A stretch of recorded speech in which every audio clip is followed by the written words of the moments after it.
tous et bonne année 2017. Aujourd'hui nous allons parler des gares. Quoi des gares? Parce que j'en ai marre qu'on me dise que c'est cool d'attendre dans une gare, t'es posé. Non, on remet le compteur à zéro. C'est pas cool une gare. C'est pas calme, à moins si t'es dans une gare où il y a 3 personnes qui prennent le train. Moi je te parle de 1000 personnes qui prennent le train chaque jour. Au début je veux bien être d'accord, c'est calme. T'arrives, tu te poses, t'essaies de te mettre près d'un tableau d'affichage pour savoir quelle voie sera ton train.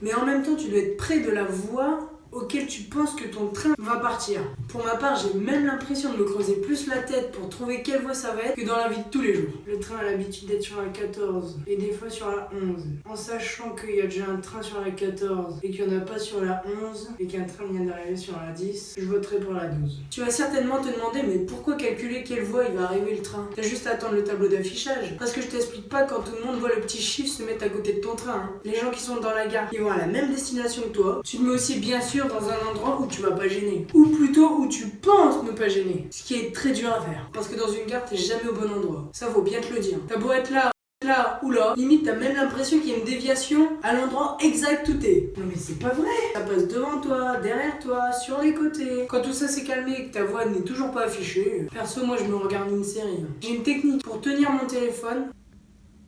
C'est sûr, je vois pas la moitié de l'écran, mais au moins on me le piquera pas. Après 20 minutes d'attente, ton train est enfin affiché. Là, c'est soit t'as de la chance et tu t'es mis en face de la bonne voie, soit t'as pas de chance et c'est de l'autre côté de la gare. Un labyrinthe simple, ça serait trop facile, donc c'est un labyrinthe qui bouge. Et sur la route, bah y a des gens, ils veulent pas bouger. La dernière fois... excusez-moi. Je disais, je l'ai vu, ils voient bien que t'es pressé, hein. Que dalle. Moi je reste où t'es, tu trouves un autre itinéraire. Comme si c'était déjà pas compliqué.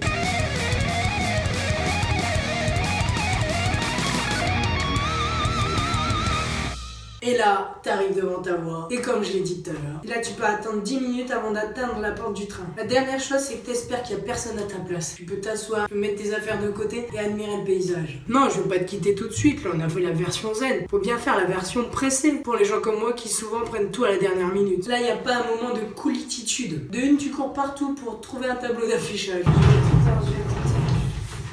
Quelle voie 4. Ensuite, quand tu vois la voie et que tu vois qu'il te reste 3 minutes, t'es en grand stress parce que le prochain est dans 1h40. Et ensuite, tu te dis, t'as pris mon billet de train.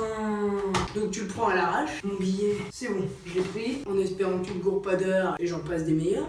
Souvent sur les voies, t'as des personnes qui t'aident. Ils disent, ah, il reste plus qu'une minute, montez là, c'est pas grave, ça va à la même destination. Mais toi, dans ta tête, tu veux ta place. Donc tu cours.